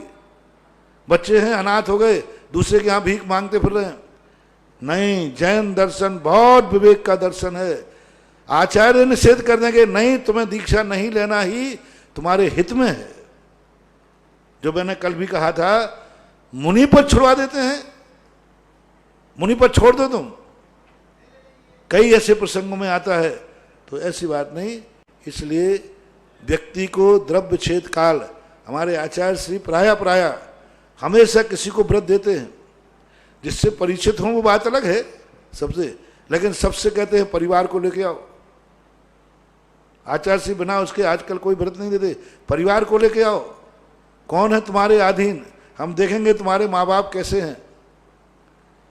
माँ बाप को लेके आओ, मैं देखूंगा माँ बाप किस दशा में हैं, क्या वो समर्थ हैं तुम्हारे बिना जिंदगी निकाल देंगे। यदि आप कोई भी व्रत लेते समय भी कोई ब्रह्मचर्य व्रत आदि लेता है, जब तक दोनों नहीं लेते हम ब्रह्मचर्य व्रत नहीं देते। हम भी नहीं, आचार्य कोई भी नहीं देता। गृहस्थ को ब्रह्मचर्य व्रत जब तक पति पत्नी दोनों एक साथ नहीं आए व्रत नहीं देना चाहिए। देता है तो देने वाला आचार्य भी दोषी है, मुनि महाराज दोषी हैं, और लेने वाले का व्रत पड़ेगा ही नहीं। तुमने तो व्रत ले लिया मान लीजिए, और आपकी पत्नी का संयम पालन करने की उसकी शक्ति नहीं है, तो वो क्या करेगी फिर? पत्नी ने व्रत ले लिया, पुरुष के संयम पालन करने का नहीं है। मेरे सामने ऐसा केस आया, पत्नी तो वैराग्नी थी, उसने व्रत ले लिया, पति कहता है अब मैं क्या करूं, मैं तो व्रत नहीं ले सकता, अब मैं वेश्या के जाऊंगा, परिस्थिति सेवन करूंगा, तुम तो ब्रह्मचर्य व्रत पालन करो। अब क्या करे बोलो? आप पत्नी होकर के उसने व्रत ले लिया और उसका पति वेश्यागामी हो जाएगा, तो बोलो ये उसका व्रत लेना उचित है कि अनुचित है? अनुचित। अनुचित है। देखना पड़ेगा, सत्यानुष्ठान देखना पड़ेगा कि हाँ तुम रहो या नहीं रहो, उसके बाद भी वो गामी बनेगा, तो फिर तुम्हारे लिए कोई विचार नहीं करना। हम रहें तो भी नहीं, व्रत लेवे नहीं लेवे, ये तो गलत कार्य करेंगे, तो फिर लेने में कोई बाधा नहीं। तो हमेशा इन सब चीज़ों को, ऐसी दुर्घटनाएं हमारे जीवन में बहुत बार लोगों में आती हैं। लोग हम लोगों को मूर्ख बना करके और व्रत ले जाते बातों में लेके, पर आजकल हम लोग चेत गए, क्योंकि ऐसी घटनाएं जब सामने आई तो हम कहते पहले दोनों जनों की सहमति करो। क्या संयम व्रत लेना है, पिछी लेना है महाराज, मुझे व्रत लेना है, दोनों जने बैठ के विचार करो। दोनों की जब पूर्ण सहमति बन जाए तब ब्रह्मचर्य व्रत लेना चाहिए। दोनों बैठ करके करो कि क्या हम प्रतिमा ले लेंगे तो आप मेरा पालन कराओगे, मेरा पानी भरोगे, मेरा तो दोनों की जब सहमति हो जाए। हाँ, ऐसे लोग भी हैं जो पत्नी अपने पति से कहती है, पति अपनी पत्नी से कहता है देखो मेरी शक्ति तो है नहीं, मैं तो प्रतिमा ले नहीं पाऊंगा, मैं तो, यदि तुम्हारी शक्ति है तो तुम प्रतिमा लो, पूरी जिंदगी भर कुएं का पानी भर के मैं लाऊंगा। ऐसे लोग हैं, पुरुषों में ऐसे लोग हैं जो अपनी पत्नी को व्रत दिलवाते हैं। आप लो, पूरी जिंदगी मैं शुद्ध सोला का खिलाऊंगा, मैं पानी भर के लाऊंगा जब तक मेरी जिंदगी है। बेटे कह देते माँ आप लीजिए, मैं जब तक जिंदगी है आपके व्रत पालन करूंगा। और ऐसी पत्नी कह देती है पत्नियों से देखो मेरी स्वास्थ्य तो ठीक नहीं है, लेकिन यदि आप प्रतिमा लेना चाहें, आप व्रत लेना चाहें तो ले सकते। बुंदेलखंड में ऐसे सैकड़ों उदाहरण मिलेंगे। लेकिन परिवार की सहमति से इस व्रत को, किसी को दुख देने वाला व्रत मत बनाओ, सहमति बनाओ। घर वालों को भी हर्ष हो, आनंद हो, और घर वालों को गर्व हो कि मैंने कितना पुण्य किए कि मेरे घर में वृत्ति है, मेरे घर में प्रतिमाधारी है, कितना मेरा गर्व है कि मेरे घर में त्यागी वृत्ति है। ऐसा घर में आनंद आना चाहिए। तुम्हारे त्यागी वृत्ति बनने से घर में क्लेश होता है, घर कोसते हैं, हे भगवान कौन से पाप किए जो ऐसा व्यक्ति मेरे माथे पड़ा, तो तुम्हारा व्रत पलने वाला नहीं, तुम्हारे नुकसान हो जाएगा। परम पूज्य आचार्य गुरुदेव विद्यासागर जी महाराज के परम आज्ञानुवर्ती शिष्य निर्यापक श्रवण मुनि पुंगव श्री सुधा सागर जी महाराज के मुखारविंद से आप जिज्ञासा का समाधान ले रहे थे। बंधुओं, हम बहुत सारे संतों को सुनते हैं और आगे भी सुनते रहेंगे, लेकिन महाराज जी हर बात को कितना व्यवस्थित प्रैक्टिकल रखते हैं, इसकी बात भी लोग ना जाने क्यों और किधर भटक जाते हैं। इसी प्रकार से कल महाराज श्री सुरत पंचमी पर बहुत सारे लोगों की जिनवाणी भेंट करने के भाव थे, लेकिन ना जाने कैसे क्या हुआ, लेट नाम आए, जो भी हुआ, तो और कुछ लोग रह गए हैं। तो मैं आज पुनः सुरत पंचमी के पावन अवसर पर उन परिवारों के द्वारा शास्त्र भेंट कराना चाहता हूं। बबीता सेठी गुवाहाटी, आयुष विकास शिमला जैन जयपुर, प्रतिभा सोनल अनुज ऋषभ जैन मुजफ्फरनगर, माहिर प्रसाद मनोज जैन पहाड़िया कोलकाता, दिलीप सरिता सनी प्रतिभा दिया नायशा पांड्या परिवार मुंबई। हाँ भेंट करिएगा। और एक शास्त्र गुप्तदान में भी आया था डॉक्टर सुनील जी, डॉक्टर त्रसला जी, यूएसए रिटर्न, जो कि जयपुर में पदस्थ हैं, कार्डियोलॉजिस्ट हैं, बहुत बड़े, दोनों ही पति पत्नी डॉक्टर हैं। उन्होंने भी अपनी भावना प्रसिद्ध की थी। अनुपम रचित जैन हरियाणा, मंजू अक्षय केतकी जैन यूएसए अमेरिका। बंधु जिन्होंने शास्त्र प्रदान किया, ये बहुत बड़ा ज्ञानदान है, क्योंकि माँ जिनवाणी प्रदान करते हैं तो अपनी अज्ञानता के अंधेरे को दूर करने का पावन अवसर मिलता है। प्रथम जिज्ञासा है महाराज श्री देसना पटवारी बिजौलिया, परम पूज गुरुदेव के चरणों में सादर नमस्ते। महाराज श्री, हम जो शुभ और अशुभ कर्म करते हैं उनका फल हमको तत्काल इस भाव में, अगले भाव में और आगे आने वाले जन्मों में कब और किस प्रकार मिलते हैं, कृपया मार्गदर्शन करें। कम से कम किए हुए कर्म का फल एक अंतर मुहूर्त के बाद भी मिल सकता है, एक आवली काल के बाद भी वह कर्म उदय में आ सकता है और जन्मांतरों तक भी उदय में आ सकता है। ये तो कर्म की स्थिति के ऊपर आधारित है और कर्म की स्थिति के बाद निमित्त मिलने पर आवश्यक है। कई बार कर्म के निमित्त मिलने पर जो अगले भाव में कर्म उदय में आना था वो आज ही आ जाएगा, और कल आज जो उदय में आना था और उसका यदि उत्कर्षण हो गया, पीछे उनको किसी ने उत्कर्षण कर दिया, तो वो हो सकता है अगले भाव के लिए भी चला जाए। तो ये सब चीज़ें जैसे आपके व्यवहार में देखी जाती हैं कि व्यक्ति को यदि निमित्त मिल जाए तो आज ही मर जाए और नहीं मिले तो 100 साल जी जाए। ऐसे व्यक्ति का निमित्त मिल जाए तो आपको फ्रैक्चर हो जाए एक दिन में, और नहीं मिले तो पूरी जिंदगी भर सबके पैर ही नहीं टूटते। क्या सभी फ्रैक्चर होकर ही मरते हैं कि कुछ मरते हैं? ज़्यादातर जिंदगी तो बिना फ्रैक्चर के निकलती है, लेकिन फ्रैक्चर भी हो सकता है। तो ये सब नियत और अनियत दोनों चीज़ें जानना चाहिए। कुशाग्र जैन आगरा नमोस्तु गुरुवर। एक मिनट। एक बार किसी ने कहा, महाराज जी आप जो उदाहरण देते हैं जबलपुर से थे कोई स्वाध्याय मंडल से, कि वो हमें फिर आगम में ढूंढते तो मिलता नहीं। जैसे मैं कहते ना कि महापुराण में ऐसा आया है, त्रिलोक परिणति में ऐसा आया है, तो कई लोग ढूंढते हैं तो मिलता नहीं। तो उन्होंने कहा कि महाराज जी आदिनाथ भगवान 1000 साल तक खड़े रहे, या आपने पद्म पुराण का नाम लिया था, और मैंने पूरा पद्म पुराण पढ़ लिया, लेकिन ये कहीं नहीं आया। अब एकदम तो मुझे इतना सारा नंबर तो याद था नहीं पृष्ठ, क्योंकि मैंने बहुत वर्षों पहले पढ़ा था और एक गोष्ठी हुई थी कोटा के अंदर, तब उस समय पढ़ा था। तो मैंने कि भाई आया है, बोले महाराज मैंने एक एक अक्षर देख लिया, एक एक लाइन देख ली, लेकिन कहीं नहीं मिला। उन जबलपुर वाले महानुभाव से स्वाध्याय से मानव से मेरा कहना है कि देख लीजिए मुझे अब मिल गया है तो आप ले लें। आखिर हम ही बनावें, हम ही खिलावें और बाद में मैं कुछ बोल नहीं रहा। अरे भाई थोड़ी मेहनत तो तुम किया करो। अब देखो, अब प्रश्न पता नहीं किस समय कौन सा प्रश्न आ जाए, और 1 सेकंड का देरी किए बिना हमें उत्तर देना है। आखिर माइंड को कितना फास्ट चलाऊं? हाँ ऐसा है कि भाई अब प्रश्न आया है, मैं कल सोच के बताऊंगा या 5 मिनट सोच के बताऊंगा, वो तो मौका यहाँ है ही नहीं। और प्रश्न किस समय क्या आना है हमारे लिए कोई भी पता नहीं है। कैसा प्रश्न है? अभी चरना प्रथमानुग का प्रश्न पूछा जा रहा है, दूसरा प्रश्न आ गया द्रव्यानुग का, दूसरा आ गया त्रिलोक परिणति का, चौथा आ गया। अब दिमाग को इतने जल्दी लौटाना बहुत कठिन, लेकिन फिर भी बहुत अच्छा चल रहा है। निरुत्तर तो कभी होता नहीं पाता हूँ। अब किसी का उत्तर आगम में लिखा ही नहीं है तो अब मैं क्या करूँ, है ही नहीं। तो देखो ये बहुत अच्छा विषय है, एक नया विषय था। और आप लोग देखें 11वें नंबर का एकादश पर्व है, भारतीय ज्ञानपीठ से छपा हुआ पद्म पुराण है। भाग जो है, भाग पहला भाग है। जबलपुर वाले खास तौर से अमित जो वहाँ शास्त्री हैं, वहाँ स्वाध्याय करने वाली महिलाएं हैं, उन्होंने आकर के प्रश्न किया था, तो उनको आप बता देना। महाराज जी पेज नंबर ही बता दें।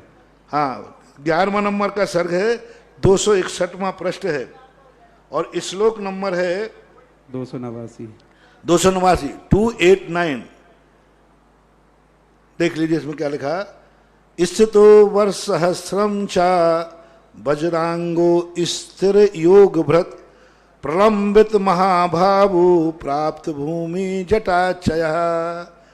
उनका शरीर वज्रमय था, आदिनाथ भगवान का।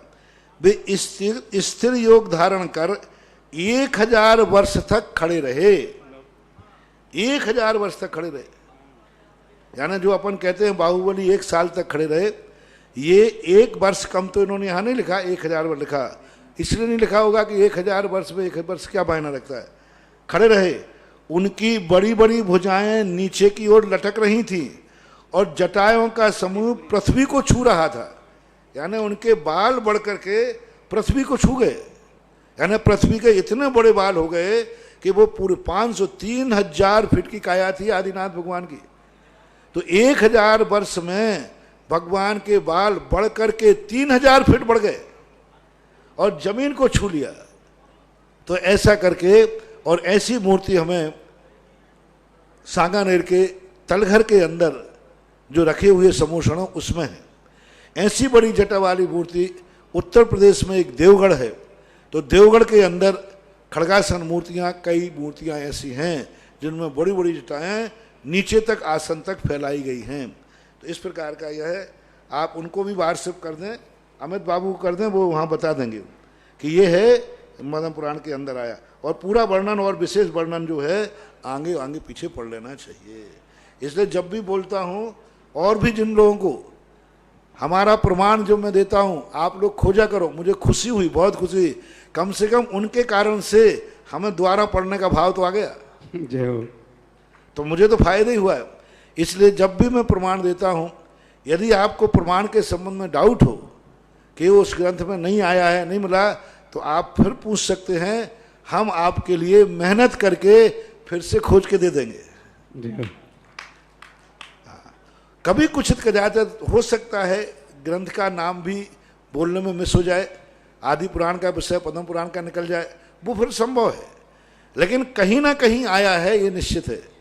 ग्रंथ में अंतर आ सकता है, राइटर का अंतर आ सकता है, श्लोक का अंतर आ सकता है, लेकिन विषय कहा है तो वो कहीं ना कहीं मैंने पढ़ा है, तभी इस मुंह से निकलता है। बिना पढ़ा हुआ कभी मेरे मुंह से निकला नहीं, और भगवान से प्रार्थना करता हूँ निकले भी नहीं। महाराज श्री, लैपटॉप और कंप्यूटर पे भी लोग काम करते हैं तो उनको कोई फाइल निकालने के लिए समय लगता है, लेकिन आपकी फाइल तो तत्क्षण निकल आती है। और आपके पास तो ज्ञान कथाएं भंडार है।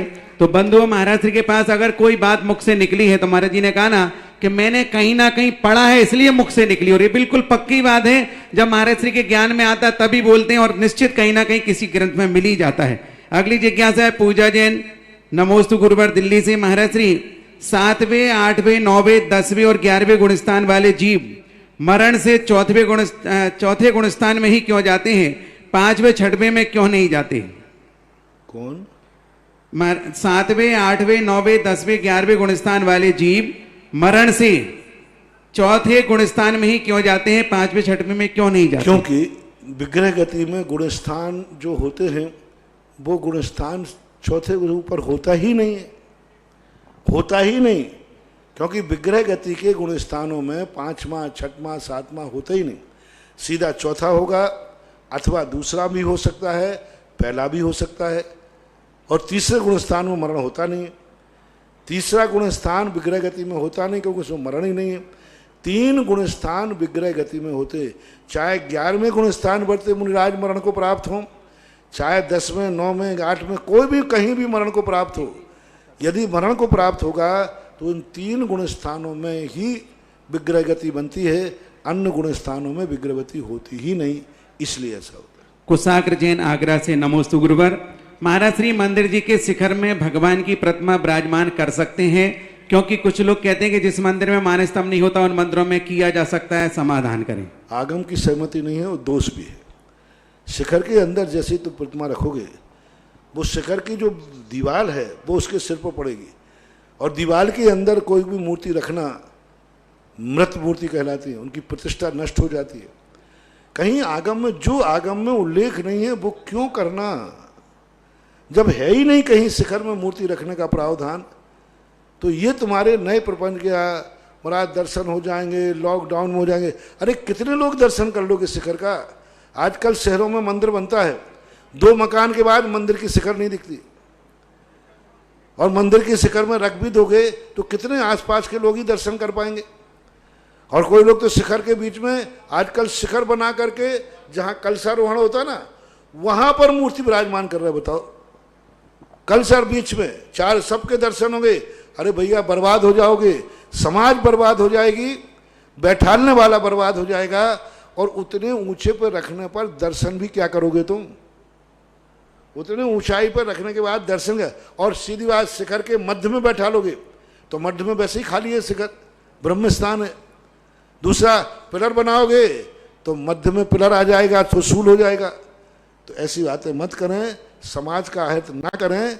मंदिर के भगवान के दर्शन करने का अर्थ नहीं कि यदवा तदवा कोई भी कुछ बैठा लें। हमारे यहाँ हर चीज का आगम है, प्रमाण, गलत है, ऐसा नहीं करना। अगली जिज्ञासा रिकॉर्डिंग प्रारंभ हो इसके पहले एक और साजदान में श्रेयांश जैन, शैलेन जैन, समस्त परिवार, विनीता जैन, ग्वालियर वालों ने भी साज प्रदान करने की अपनी स्वीकृति दी थी। उनकी भी शास्त्र जी परम पूज्य महाराज जी के कार्यक्रम में प्रेषित करें। परम पूज्य निर्यापक संत मुनि पुंगव श्री सुधा सागर जी महाराज के चरणों में सुरेंद्र भारती परिवार का त्रिवार नमोस्तु। पूज्य श्री, आज आपकी प्रेरणा से, आपके मुखारबिंद से श्रुत विधान और श्रुत कथा सुनने का अवसर प्राप्त हुआ। हम सब कृतकृत हुए। पूज्य श्री, हमारी जिज्ञासा है कि जिन आचार्यों ने शास्त्रों की रचना की, वे शुद्धोपयोग से शुभोपयोग में प्रवृत्ति करते देखे गए, तभी शास्त्रों की रचना संभव हुई। शुद्धोपयोग और शुभोपयोग दोनों में से निश्चित रूप से शुभोपयोग की प्रवृत्ति ने परमार्थ को सुदृढ़ किया है। मेरी जिज्ञासा है कि क्या साधु परमार्थ के लिए निरंतर शुभोपयोग में प्रवृत्ति कर सकते हैं या सीमित समय के लिए? कृपया मार्गदर्शन कीजिए। आगम के अंदर हमेशा हमने कहा ना, सत्यानुष्ठान देखा जाता है। धर्म की रक्षा के लिए कभी कभी केवल ज्ञान भी त्याग दिया जाता है। धर्म की रक्षा के लिए कभी कभी जिंदगी भर का नियम लिया हुआ त्याग दिया जाता है। एक धर्म की रक्षा के लिए विष्णु कुमार ने चातुर्मास छोड़ दिया। विष्णु कुमार ने संकल्प किया था कि मैं पूरे 4 महीने उठूंगा नहीं, प्रतिमा योग छोड़ दिया, चातुर्मास छोड़ दिया, रात में कभी चलते नहीं, रात में चले गए, विक्रिया कभी करते नहीं, उनको कर ली धर्म की रक्षा के लिए।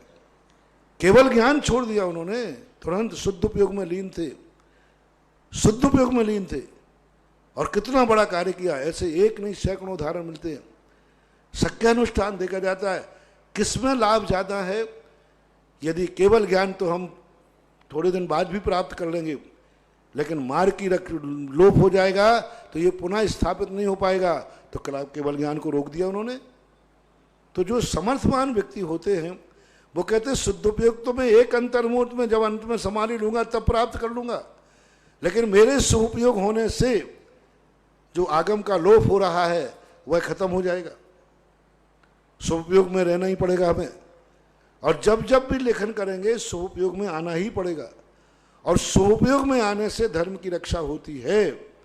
तो वो समर्थमान गुरु जो कहेंगे कि मैं केवल ज्ञान तो एक अंतर्मुहूर्त में प्राप्त कर लूंगा, मैं शुद्ध उपयोग तो समाधि के समय प्राप्त कर लूंगा, पूरी जिंदगी पड़ी, लेकिन शुभोपयोग पहले चाहिए। दर्शन स्वामी, पुष्पदंत भूत बलि स्वामी, पूजवर कुंद कुंद स्वामी, इनके समय समस्या थी धर्म की रक्षा करने के लिए। आज जिनवाणी लिखने की जरूरत नहीं है, क्योंकि आज जो कुछ भी हम लिखेंगे वो सब कहीं ना कहीं लिखा गया है। कहीं ना कहीं लिखा गया। एक भी व्यक्ति आज कुछ भी नया लिख ही नहीं रहा है, सब नकल पट है। 6 द्रव्य 7 तत्व 9 पदार्थ जो आगम है, 3 लोक की रचना। आज कोई भी बताओ 3 लोक की रचना कोई नए ढंग से लिख सकता है क्या? समर्थ है? नहीं है। लेकिन उस समय के आचार्यों ने वो लिखा है जो कहीं लिखा हुआ नहीं था। षटखंडागम की प्रूपणाएं कहीं लिखी हुई नहीं थी, पुष्पदंत भूत ने लिखी। अध्यात्म कहीं लिखा नहीं था, कुंद ने लिखा। मूलाचार कहीं लिखा नहीं था, वटकर ने लिखा। श्रावकाचार कहीं लिखा नहीं था, समंत भद्र महाराज ने लिखा। तो उस समय की जो मांगे थी वो बहुत बड़ी सुरक्षा की थी, तो उन्होंने बहुत बड़ा काम किया। यदि हमारे सुपयोग से धर्म की रक्षा होती है तो शुद्ध उपयोग त्याग देना चाहिए और शुभोपयोग में प्रवृत्ति करना चाहिए। लेकिन हमारे शुभोपयोग में आने से धर्म की कोई रक्षा नहीं होती है, तो चला करके शुद्ध उपयोग की आराधना नहीं करना चाहिए। चलाकर क्यों हम करें? सब कुछ लिखा जा चुका है, सब आचार्यों ने लिख दिया। जो कुछ भी लिखना था, कुछ भी ऐसा नहीं जो नहीं लिखा हो। अब चला करके अपन नकल पट्ट करते जाएं, 4 ग्रंथों को लेकर एक ग्रंथ नया तैयार करते जाएं और शुद्ध उपयोग छोड़ करके। आज कोई शुद्ध उपयोग छोड़ रहा है, मात्र अपनी नाम बढ़ाई के लिए छोड़ रहा है। मेरे द्वारा कोई ग्रंथ लेना चाहिए, मरने के बाद मैं जीवित रहूं तो कोई ग्रंथ तो रह जाए। आज इसलिए कोई जिनवाणी नहीं लिख रहा है कि इसका कहीं अभाव है, ये ज्ञान मेरे पास है और कहीं नहीं है, बल्कि इसलिए लिख रहा है कि मेरे नाम का भी एक ग्रंथ जीवित हो जाए। तो 4 ग्रंथ उठा करके और एक कर करके लिख देते हैं, तो ये अनर्थकारी है। ऐसे साधु सदुपयोग को छोड़ करके सुपयोग में आ रहे हैं, तो ये गलत है। जो कार्य हो चुका है या कोई दूसरा कर सकता है, उसके लिए सदुपयोग नहीं छोड़ना चाहिए। जो कार्य मेरे द्वारा ही होगा, मेरे अलावा कोई नहीं कर सकता, समर्थ भी नहीं है किसी में करने की, और ये कार्य धर्म की रक्षा के लिए जरूरी है, तो सदुपयोग छोड़ करके सुपयोग का आलम्बन लेना ही चाहिए। यदि सुपयोग का आलम्बन नहीं लेंगे तो मार्ग का लोप हो जाएगा, और सदुपयोग का सर्वथा त्याग देंगे तो मंजिल का लोप हो जाएगा। निश्चय को हम छोड़ देंगे तो मंजिल का अभाव हो जाएगा, व्यवहार को छोड़ देंगे तो मार्ग का अभाव हो जाएगा। अब मार्ग भी चाहिए और मंजिल भी चाहिए, ऐसा अनेकांत लगाना पड़ेगा इस प्रश्न के उत्तर में। कल के उपलक्ष्य में एक और जिनवाणी भेंट करने का ऑनलाइन अभी संदेश आया। 5500 रुपए की राशि धर्मचंद जी, गुणमाला देवी, बड़जात्या, गुवाहाटी। और अगली जिज्ञासा पुनः रिकॉर्डिंग। परम पूज्य निर्यापक श्रमण के चरणों में कोटिसा नमन। मुनिश्री, आज आपके श्री मुख से श्रुत पंचमी की कथा मूल प्राकृत भाषा में सुन करके रोम रोम हर्षित हो गया, और वो दिन याद आने लगे जब गुरुदेव के सानिध्य में षटखंडागम की वाचना होती थी और विद्वत वर्ग मूल भाषा के साथ में ग्रंथों का पठन पाठन कराते थे। वो चीजें याद आई, बड़ा मन हर्षित हो गया। मुनिश्री, आचार्य भगवंतों ने हम सबके ऊपर कितनी कृपा की है, और हमारे गुरुदेव ने इन ग्रंथों का वाचना करा करके हम सबको बहुत बहुत सिद्धांत ग्रंथों का ज्ञान दिया है। गुरुदेव मुनिवर, कैसे हम आचार्य भगवान का और जिनवाणी माँ का उपकार चुका सकेंगे, और कैसे हम जिनवाणी माँ की रक्षा करें? गुरुदेव, आप शंका हम कर तो सकते कभी भी कोई ग्रंथ का स्वाध्याय करते हैं, हमेशा मूल से ही करते हैं, चाहे संस्कृत का हो चाहे प्राकृत का हो। जब भी अध्ययन अध्यापन भी कराते हैं सभी लोगों को, तो संघस्थ साधुओं को, तो भी हम मूल से ही करते हैं, और मूल से ही करना चाहिए। एक बार भली अर्थ आवे या नहीं आवे, लेकिन हर स्वाध्याय करने वाले से मेरा कहना है, कराने वालों से मेरा कहना है, एक बार मूल को जरूर पढ़ो। यदि मूल कठिन लगे, अर्थ न निकले, तो उसके लिए आप नीचे हिंदी देख लीजिए। हिंदी देखने का मैं मना नहीं कर रहा, लेकिन हिंदी का स्वाध्याय मत करो, हिंदी का वाचन मत करो, हिंदी की गद्दी पर मत रखो। हिंदी के पढ़ने से आप मूल आचार्यों के साथ बहुत बड़ा अपमान करेंगे। कम से कम एक बार उसको मुंह से पढ़ तो लो। नहीं बनेगा, मान लो अर्थ निकालते नहीं बना तो बाद में हिंदी देख लेना, नीचे लिखिए वो कहाँ भागी जा रही है। लेकिन कम से कम एक बार पढ़ोगे तो जिन आचार्यों ने लिखा है उनका कम से कम सम्मान तो हो जाएगा। इस उद्देश्य से मैं तो पठन करता हूँ पूरा मूल से ही, और फिर कहीं अटक जाता हूँ तो हिंदी भी देख लेता हूँ। हिंदी से कोई मेरी एलर्जी नहीं है, लेकिन हमारी रक्षा करना उन मूल आचार्यों की भाषा की रक्षा करना है जो उन्होंने अपने हाथ से लिखी है। ऐसी वाचना, ऐसे अनंत उच्चारों का कल भी मैंने कहा था, एक कल की संख्या थी जो नहीं हो पाई थी, तो कि इनका उपकार यही है कि जो जो आचार्यों ने लिखा है अपनी अपनी भूमिका के अनुसार इसे अपना कोर्स माने। जो मुनिराजों का कोर्स है सठखंडागम, मुनिराजों का कोर्स है सिद्धांत ग्रंथ, इनको पढ़ना चाहिए। ये मुनिराज का कोर्स है, क्योंकि उन्होंने स्पष्ट लिखा है कि मुनिराज लोगों के पढ़ने हुए, तो उनको पढ़ना चाहिए एक बार। भली समझ में नहीं आए लेकिन अपने कोर्स की कम से कम एक बार वाचना करना चाहिए। यही हमारा उपकार है। और जो आप लोगों को अन्य आचार्यों ने लिखे हैं ग्रंथ, गौमरसार कर्मकांड है, अब गौमरसार ग्रस्त स्वाध्याय करने वाले को पढ़ना चाहिए, ये उसका कोर्स है। क्योंकि पूज्यवर नेमिचंद महाराज ने ग्रस्तों के लिए ही गौमरसार जीवकांड लिखा था, तो ये ग्रस्तों का कोर्स है। तो हर व्यक्ति अपनी अपनी भूमिका के अनुसार अपने कोर्स को पहचाने और आचार्यों ने जो लिखा है उसकी यह व्याख्या सुने, हमारे कोर्स में क्या क्या है, और जो जो तुम्हारे कोर्स में है उसको मरने के पहले एक बार पढ़ना, यही आचार्यों के ऊपर बहुत बड़ा उपकार है। कितने ग्रंथ हैं जो आचार्य ने अपने लोगों के लिए लिखे और आज तक वे अलमारी में बंद हैं, किसी ने उनकी एक लाइन भी नहीं बाँची, बाँचे नहीं किया। तो मेरा तो कहना है जितने ग्रंथ हैं कहीं ना कहीं भारत में किसी ना किसी गद्दी पर कोई ना कोई ग्रंथ चलते रहना चाहिए। मुनिराज पढ़ रहा, कोई सठखंडागम पढ़ रहा, कोई त्रिलोक परिणति पढ़ रहा, कोई त्रिलोक सार पढ़ रहा, कोई राज वार्तिक पढ़ रहा, कोई श्लोक वार्तिक पढ़ रहा, कोई सर्वार सिद्धि पढ़ रहा।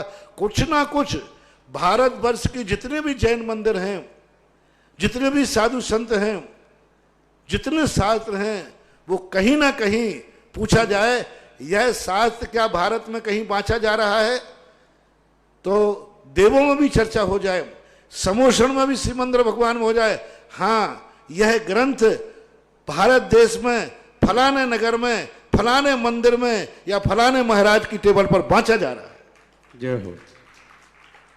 तो मैं ये नहीं कह रहा हूं कि सभी ग्रंथ एक ही व्यक्ति पढ़े, लेकिन सब कहीं ना कहीं कोई ना पढ़ना चाहिए। जैसे कि पहले के आचार्यों ने एक ही ग्रंथ नहीं लिखा, सठखंडागम एक ने लिखा, दूसरे ने अध्यात्म लिखा, दूसरे ने मूलाचार लिखा, सब ने विषय बांट लिया तब ये बड़ा। इसी प्रकार सभी एक ही ग्रंथ ना पढ़ के सब लोग एक ग्रुप बनाए पूरे भारत का।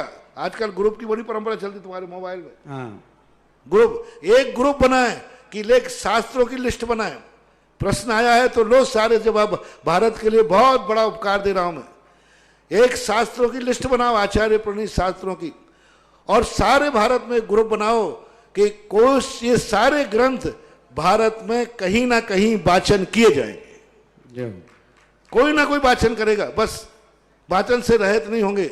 जिसकी जैसी क्षमता होगा, कोई श्लोक वार्तिक का नियम ले ले कि मैं अपनी गद्दी पर श्लोक वार्तिक का वाचन करूंगा, कोई कहे हम अष्टसहस्री का करेंगे, हम अष्टसती का करेंगे, हम प्रमेय कमल मार्तन का करेंगे, हम प्रमेय रत्नमाला का करेंगे, हम न्याय दीपिका का करेंगे। न्याय के साथ बांट लो, न्यायाचार्य जितने हो, न्याय ग्रुप जितने हो, जितने न्याय को जानने वाले हैं, लेकिन वाचन होगा।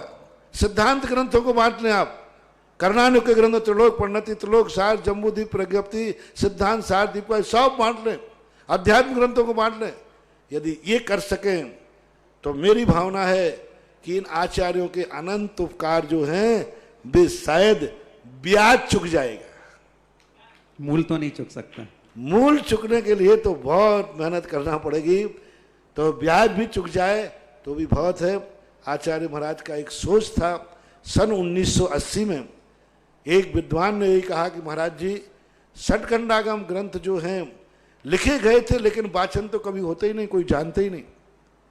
तब आचार्य श्री ने, पन्नालाल जी साहित्याचार्य थे, उन्होंने चर्चा की थी सबसे पहले शुरुआत में, तो सागर में ही सन 1980 में वाचना हो गई थी। और उस समय वाचना का बड़ा महत्व था, बड़ा सब नहा धो करके बैठते थे, बड़ी श्रद्धा से बैठते थे। हम लोग क्षुल्लक थे, हम लोग क्षुल्लक में भी धोती, जो दुपट्टा रहता था, लंगोट रहता था, इसको वाचना के लिए अलग धोते थे 3 बार। यानी लघु संगत गए हैं तो वो दुपट्टा और लंगोट पहन करके वाचना में नहीं जाते थे, सास को छूते नहीं थे। यानी दिन में सुबह 7:30 बजे से वाचना होती थी, शुद्ध सब बिल्कुल शुद्धि करके बैठते थे। फिर दोपहर में 1:30 बजे से होती थी, फिर शुद्धि करके बैठते थे। बड़ी श्रद्धा, पंडित लोग धोती दुपट्टा में बैठते थे शुद्धि के साथ, बड़े सम्मान के साथ। ऐसे वाचन होता था जैसे साक्षात समोषण में व्यवस्थाएं होती हैं, ऐसी वाचना हुई थी। गुरुवर का भी बहुत उपकार कि उन वाचनाएं यदि वो नहीं करते तो आज हम सठखंडागम को खोल भी नहीं पाते, देख भी नहीं पाते, हिम्मत भी नहीं हो पाती। महाराज श्री, आपने जिनवाणी का इतना रहस्य लोगों को बता दिया कि अभी भी जिनवाणी प्रदान करने वालों के नाम बंद नहीं है। वो कह रहे हैं हमें गुरुवर के कर कमलों में। ममता जैन जयपुर जल्दी प्रदान करेंगे, डॉक्टर सेठ के परिवार कोल्हापुर महाराज, वरुण आनंद जैन दीपक ऋतु दिल्ली। अगली जिज्ञासा पुनः रिकॉर्डिंग। परम पूज्य मुनि पुंगव सुधा सागर जी महाराज की श्री चरणों में धर्रा परिवार, टिंगू मिल परिवार, थुवंजी कमेटी, अशोक नर समाज का बारंबार नमोस्तु। सीधे प्रसारण करता श्री PS परिवार बेगमगंज का भी बहुत बहुत अभिनंदन। मध्य प्रदेश के पहले सीधे प्रसारणकर्ता का आपको सौभाग्य मिला, आपका पुनः अभिनंदन। परम पूज्य गुरुदेव, आज के दिन ही भीलवाड़ा में जन्म कल्याणक महामहोत्सव मनाया गया। आपका सानिध्य प्रदीप भैया के प्रतिष्ठा चारित्र में हुए इस ऐतिहासिक आयोजन के बाद आपने कहा था कि आज जो जन्म कल्याणक के जुलूस में शामिल हुआ है, साक्षात काल भी उसका कुछ नहीं बिगाड़ सकता। और हम सब ने देखा कि भीलवाड़ा में इस महामारी के दौरान कितनी बड़ी विपदा आई, पहला नंबर था भारत में उसका, तो भी भीलवाड़ा सुरक्षित निकल आया। गुरुदेव, मेरा भांजा भी इस महोत्सव में शामिल था। वह उसकी बहुत तबीयत खराब हुई जब आपको ज्ञात कराया कि वह जन्म कल्याणक में शामिल था, तो वह आज वह आपके आशीर्वाद से पूर्ण स्वस्थ हो गया और आगे भी आपके आशीर्वाद से पूर्ण स्वस्थ रहेगा। गुरुदेव, मेरी भावना यह है कि ऐसे पंच कल्याणक महामहोत्सव हमें थुवंजी अशूनर वासियों को मनाने का कब सौभाग्य मिलेगा? देखिए, हम क्या करें? देखिए भाई, प्रश्न इतना छोटा करो कि हमें सुनने में भी, अब तुमने प्रश्न इतना बड़ा कर दिया, उत्तर एक लाइन में है। ये सब अपने अपने पुण्य की बातें हैं और धर्म जो कार्यक्रम होते हैं इनसे नियम से पुण्य में श्री वृद्धि होती है। पुण्य वृद्धि के लिए ही कार्यक्रम किए जाते हैं और ये पुण्य जो वृद्धि होता है ऐसे आपातकाल में काम आते हैं, इसलिए ये कार्यक्रम किए जाते हैं। और उन्हीं आपातकाल के कारण भीलवाड़ा आज विश्व में सबसे ज़्यादा चर्चा का विषय था और उस पर कंट्रोल करने में भी भीलवाड़ा विश्व में आज नंबर 1 पर है। सारे विश्व ने एक बात कह दी कि यदि कोरोना को कंट्रोल करना है तो भीलवाड़ा से शिक्षा लो, भीलवाड़ा से सबक लो। भीलवाड़ा वालों ने क्या किया, जो इतनी तेजी के साथ फैला, भारत में सबसे ज्यादा भयंकर रूप लिया था, लेकिन उन्होंने कंट्रोल कैसे किया? तो ये सब नियम से कोई ना कोई धर्म की वर्णाएं रहती हैं, उससे होता है। चले अगली जिज्ञासा पुनः रिकॉर्डिंग के माध्यम से।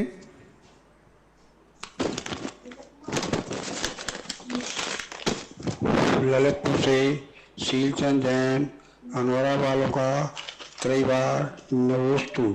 हे गुरुवर, आपने शासन दिवस, दान दिवस, जिनवाणी दिवस की महिमा बताकर एक नई दिशा दी है। जब आप जिनवाणी के साथ जुलूस में चल रहे थे तो साक्षात ऐसे लग रहा था कि भूत बलि पुष्पदंत ही चल रहे हैं। हे गुरुवर, जब जिनवाणी की शोभा यात्रा में जब बिजोलिया का दिव्य घोष चल रहा था, उसे देखकर हम लोग टीवी पर नाच नृत्य करने लगे। हम लोग क्या, आसमान में देवता धरणेन परमावती भी नृत्य करने लगे होंगे। हे गुरुवर, आपने ललितपुर में सन 1993 में 5 श्रुत केवली विराजमान किए थे, तो क्या आज श्रुत पंचमी के दिन हम लोग उसे श्रुत पंचमी के दिवस में मना सकते हैं कि नहीं? अभिषेक पूजन शांति धारा विशेष कर सकते हैं कि नहीं? समाधान करें।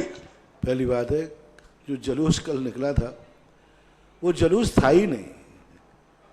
जो 75 दिन से, 65 दिन है, 70 दिन, 70-75 दिन से लॉकडाउन में बंद हैं, वो ही लोग भक्त लोग थे। 100 भी नहीं थे, 70-75 लोग थे। मात अपनी हाथ से एक जिनवाणी को उठाकर इस दूसरे मंदिर में लाए हैं। कोई जुलूस नहीं निकाला गया, क्योंकि लॉकडाउन में लोग कहते महाराज ये जुलूस कैसे निकल गया? ये जुलूस था ही नहीं। ये तो मात जो साधु की सेवा में, साधु की भैयावृत्ति में लोग 2 महीने से रह रहे हैं, वो लोग अपनी जिनवाणी को पूजा करने के लिए स्थल पर लाए थे और थाली बैंड था, थाली कटोरा चम्मच बैंड था। तो अब इतना तो लोग लॉकडाउन में तो इतनी तो सुविधा रहती है कि जो अपने घरों में रह रहे हैं वे अपने घरों में अपने लोग मिलकर कुछ भी उत्सव मनाएं। तो हमारा इस समय अभी 2 महीने से हम सबका एक ही घर है ये, ना हम बाहर गए ना बाहर से कोई आया, जो आए वो अपनी व्यवस्था से आए। इसलिए उनका ये ना तो कोई जुलूस था ना कोई प्रदर्शन था। एक लॉकडाउन के समय अपने अंदर का आनंद उल्लास कैसे प्रकट करें, ये अपने घर में मटकार यानी मंदिर के अंदर बैठकर, जो 75 दिन से मंदिर है और सब मॉक्स में गए थे, सब सोशल डिस्टेंस था, सब कुछ व्यवस्थित होकर किया था। इसलिए इसको जुलूस का रूप ना दे करके ये लॉकडाउन की हमने मर्यादा का कोई भी प्रकार का उल्लंघन, पूरी मर्यादा का ध्यान रखा। तो इस प्रकार की स्थिति को लेकर के ये हुआ।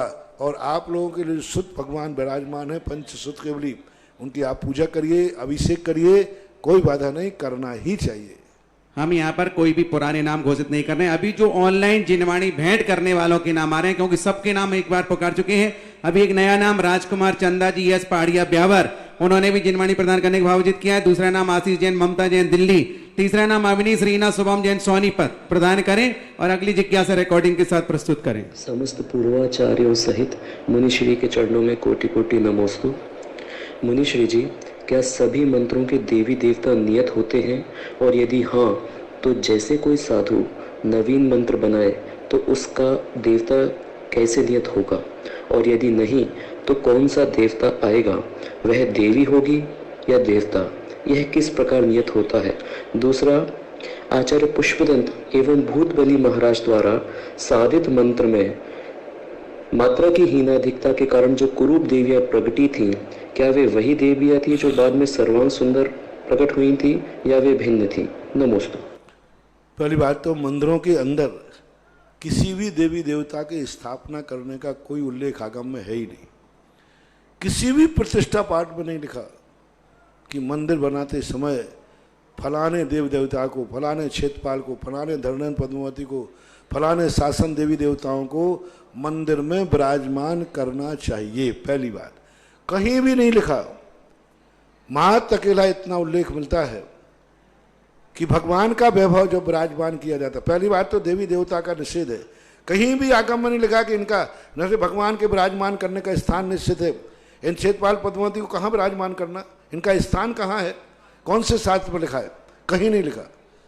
किसी भी शास्त्र में सबसे पूछ चुका हूँ कि भाई मंदिर में इनका स्थान कहाँ है, कहीं नहीं है। दूसरी बात, मात्र एक उल्लेख आया है त्रिलोक पद्धति के अंदर, देवत छंद।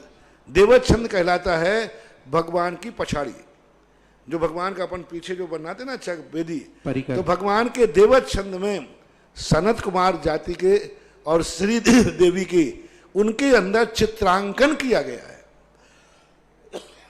स्थापना नहीं, चित्रांकन। जैसे अपन वेदी बनाते हैं तो परियां बना देते हैं फूल लेकर के, और प्रकार के देवता चवर लेके बना देते हैं।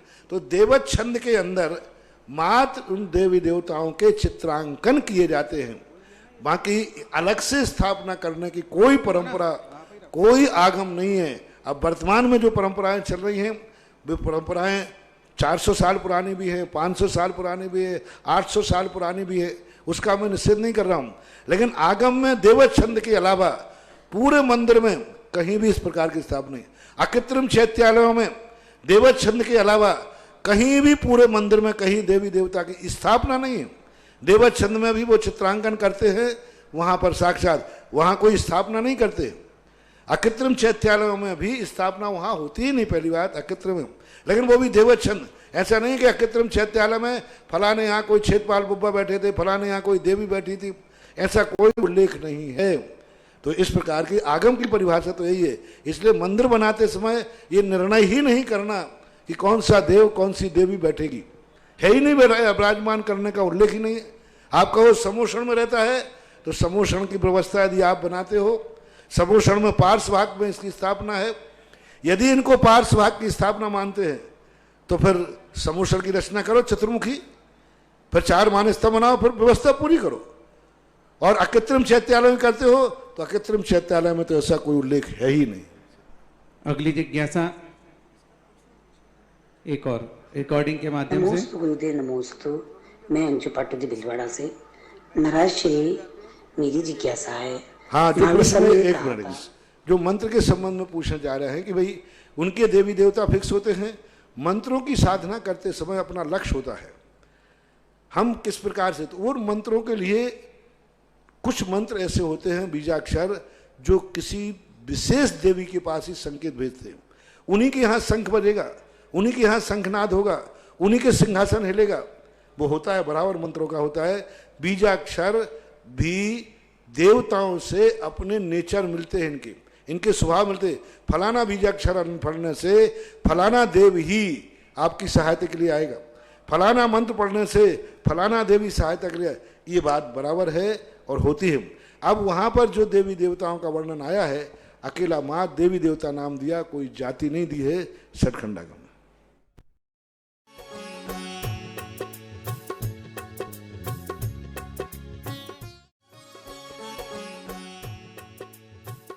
इस कार्यक्रम के पुण्यार्चक थे स्वर्गीय श्री सवाई सिंघई पदम चंद जी जैन, श्रीमती दयाबाई जैन, पुत्र श्री प्रदीप कुमार जैन, पुत्र वधू श्रीमती स्नेहलता जैन, सुदीप जैन, पल्लवी जैन, आगम जैन, पुत्र श्री धर्मेंद्र जैन, पुत्र वधू श्रीमती विनीता जैन, आकाश सक्षम जैन, आर्शिया जैन, श्री राजेश जैन, पुत्र वधू श्रीमती सीमा जैन, राशि जैन, तन्मय जैन, पुत्री दामाद श्रीमती सीमा जैन, श्री संजीव जैन मैक्स, देवांश जैन, द्रव्या जैन इंदौर, पुत्री दामाद सरिता जैन, स्वर्गीय श्री संजय जैन, पुट्ठा मिल ईश्वरवाड़ा मध्य प्रदेश, शुभम जैन, सुयश जैन भोपाल।